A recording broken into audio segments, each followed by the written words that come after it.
Hey guys, how's it going? Kripparrian here. Got a whole bunch of sick cards to review for you guys today. And don't go too far because tomorrow is the card reveal dump. It's where they basically give us all the rest of the cards. There's going to be some really good ones. There's going to be some like card, whatever pack filler type of cards. There's going to be a lot of stuff to talk about in terms of cards in the next few days. So make sure to come back on this channel tomorrow. For now, let's start off with Mortuary Machine. 5 cost 8/8, but quite a steep price once again. After your opponent plays a minion, give it Reborn. This is an ongoing effect. So this card being on the board is basically going to cause you to lose the game very quickly. But the trade-off is that, well, it's a 5 mana 8/8. Is that good? Well, it's not that good because that is a really scary effect. You're going to have to silence this thing or kill your opponent immediately. Now, it's a mech, so the killing your opponent immediately thing helps a little bit because if it sticks around a turn, perhaps you can magnetize stuff onto it and do more damage than expected. And maybe it is good enough if your opponent underestimates it, but I don't imagine it's going to fit into a top deck because your opponent underestimating this card is probably only going to happen once or twice. So not really too sold on the idea, but maybe there is some distant promise. Shadow of Death, new rogue card. Choose a minion and you shuffle 3 shadows of it to your deck and you get copies when they're drawn. So it's kind of like the when they're draw effect. Those type of cards, when you draw them, it gives you another card right after. So basically when I saw this card, I'm just seeing and hearing the echoes of Leroy Jenkins going through my brain. Yes, Leroy Rogue has been a thing for years and years, and I think this card will fit quite nicely into the Leroy type of rogue deck. And you might be thinking, well, you get random Leroys. Are random Leroys really going to be that good? Well, as history has shown us, rogues don't have that much of a difficulty drawing out their whole deck. In fact, nowadays, they have a card just for that purpose. So the idea is you play this when you don't have a deck. You play it on a charge minion, particularly Leroy, perhaps. And then when you put 3 copies in your deck, the next draw is going to be, well, all 3 of them. So is that good? Yeah. That's really good. This is a really good card. It's going to fit into Rogue somehow. The power level is just extreme, and I have a feeling it's going to fit into the oldest Rogue deck in the book, Leroy Rogue. Next up, we got Bone Wraith. 4 cost 2/5 Taunt with Reborn. So remember, Reborn, what happens is when it dies, it comes back. When it dies for the first time, it comes back with 1 health remaining. So it dies and it comes back as a 2/1, an injured 2/5 that has currently 2/1 health. So it's kind of like a 4 mana 2/5 taunt with kind of like a 2/1 taunt, but can't really be played in a form of tempo. Is that good? It's not too bad, but it doesn't scream good to me. The stats on the base minion are just a little bit too low, and I have a feeling if these Reborn taunts are too annoying, people will just start running silence again. So I don't know. It might be alright, but it doesn't really stand out to me as a particularly strong inclusion. Next up, we have the Reborn producer, the Pharaoh Cat. It's a rogue card, 1 mana, 1/2 beast. Does beast matter? Nope. Battle Cry, add a random Reborn minion to your hand. So it's just a very good 1-drop for Rogue. Rogue really loves these type of cards on one hand because they're just pretty good. And on the other, because it's cantrips, it's play a card, get another card, it's play a card, get an easy combo activator. Rogue just eats this stuff up. So you might not think this card is that good. I'm telling you, it is kind of that good. This card's guaranteed to see play in some kind of rogue deck in the future. It's one of those pre-rated 5-star cards because it's just inevitable that good 1-drops are played in rogue. Just no doubt about it whatsoever. Tomb Warden. It is basically Serenite Chain Gang Omega. It's an 8 cost 3/6 that has the exact same effect. Well, the same effect that it used to have on the old Chain Gang, where the copy used to get the buffs as well. Now, the significant notions of the new Tomb Warden card are as follows. First off, warriors getting multiple new ways to buff minions in their hand, particularly Taunt minions. So the fact that you get a real copy of this card is very significant. You're going to get quite a lot of tempo, quite a lot of stats. And on top of that, it's a mech. So yeah, mechs and warriors. Those two things go together pretty well, as you might know from today's ladder situation. And remind yourselves, the next expansion, it's a new expansion, but we're still going to have to be playing with a lot of the same standard cards we've been playing for at least the last cycle. So if you see a lot of one deck right now, you might see a decent bit of it in the future. The fact that it fits into mechanized warrior decks pretty well means it's a pretty safe bet for a good card. Next up, we have a priest spell. Give a minion Reborn. So pretty straightforward. It's a 1 mana card, and when the dude dies, it comes back with 1 health remaining. Now, the good thing about that is you're a priest. You can use this kind of like to attack with one of your guys, kill it off, and then when it comes back from the Reborn effect, you can utilize your heal right away. So it's kind of like a bad Divine Shield, you might think. But if you're playing Priest, you're typically playing some pretty flavorful minions, and a lot of those flavors are going to include Death Rattles. So you might be able to double up on the Death Rattle of one of your minions. It's more flexible of a card than you think. Also, cheap spells tend to find their way into Priest decks, I've learned over the years. So I think the card is deceptively pretty good. There is a pretty interesting new combo case with Zarok. If you really care, yes, Zarok is still in standard. You may not know this card exists because no one has ever played it before in a real deck, but it's actually very good with the new card.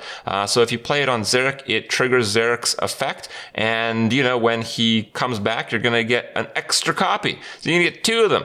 So if you play a deck with lots of buffs and Reborn effects and, something to trigger Zarok, well, that's not bad at all. It could actually work very well. You could even use the Reborn effect on Zarok and start creating copies of it with faceless effects and whatnot. A lot of options there. New Paladin buff spell, Pharaoh's Blessing. So if you compare Pharaoh's Blessing to Blessing of Kings, it's for 2 more mana. You also get Divine Shield and Taunt. Now, the Divine Shield effect is certainly very significant because if you've been probably in the arena situation where you buff a minion and give it Divine Shield and then crush your opponent's minion, you get a lot of extra value off of that. That's true. Now, what's not true is that situation occurring in constructed play. So I do believe Pharaoh's Blessing is going to be an extremely powerful card in Arena. However, I believe Pharaoh's Blessing will just cost too much mana to be relevant in any way at all in Constructed. It's kind of one of those cards where the speed of Constructed is just going to phase this card out inevitably. So that's a bit of a bummer, but it is what it is.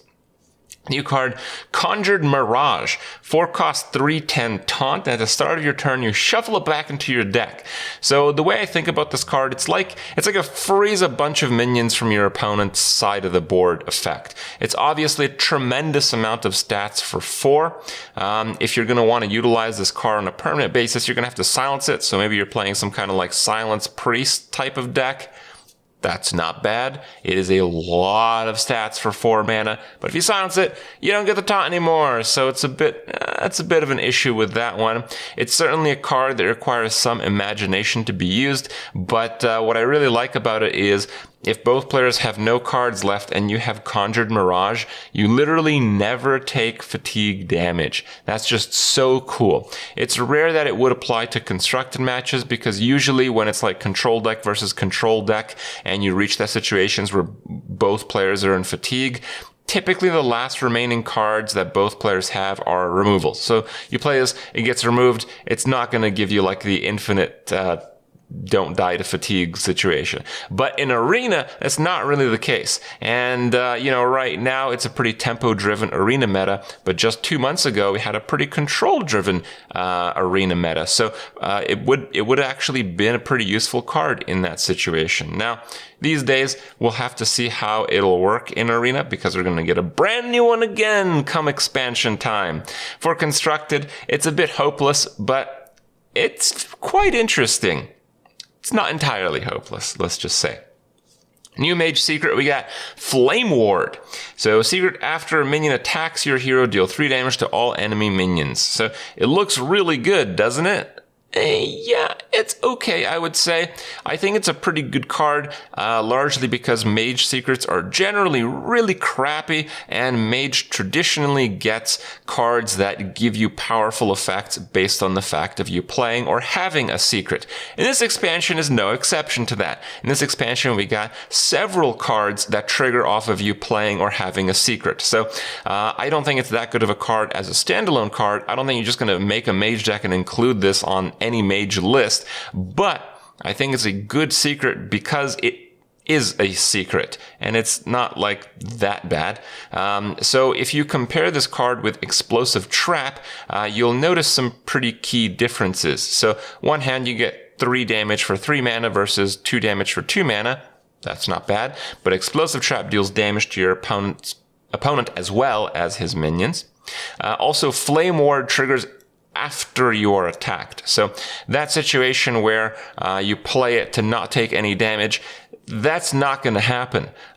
If your opponent has like one minion that survives Flame Ward, they're going to attack with one that doesn't survive Flame Ward that has the most attack, deal damage with that, and then hit you with the one that does. So it doesn't do as good of a job for like preventing you and taking damage, and Mage's lack of healing over the years has made it, I think, a bit problematic to use this as like exactly a board clear effect. It's not a bad card, but it's not as good as you might think. Siamat is the new neutral legendary of choice, probably for a while to come. There's a 7 mana 6/6. It's an elemental. Elemental synergies are pretty dead right now, but who knows in the future? Who knows for a while, perhaps, if people play that game mode. So Battlecry, you gain 2 of Rush, Taunt, Divine Shield, or Wind Fury. So you get to like double discover, basically. It's your choice. You build a minion. So think of some of the powerful effects here.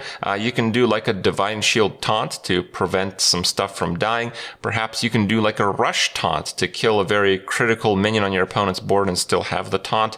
But I think the main 2 ways that this card will be used will be with Rush and Divine Shield. So if your opponent has like a big minion, basically you kill it for free and you still have a big body at the end.